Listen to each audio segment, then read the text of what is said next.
Sheru moon walk कर रहा था, तभी इसकी चीखें निकल जाती हैं। कौन भौंक रहा है ये बदतमीज? ये सुनकर चूहा वहाँ आ जाता है। हाय दैया, मार डाला रे।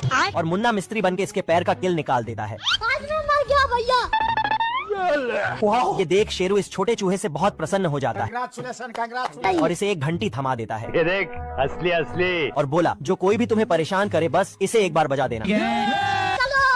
तभी वहाँ से ये हरामी बांगड़ बिल्ला जा रहा था और चूहे को अकेला देख के इसे परेशान करने का सोचता है। आजा आजा।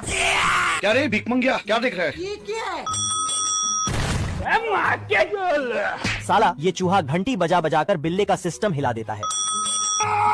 तभी चूहा घंटी की नोक पर बिल्ले को नौकर बना लेता है। पर इस चूहे की खुशी ज्यादा देर नहीं टिकने वाली थी। तभी बिल्ला शेरू को रस्सी से बांध देता है और पुराना हिसाब छुट्टा करने लगता है।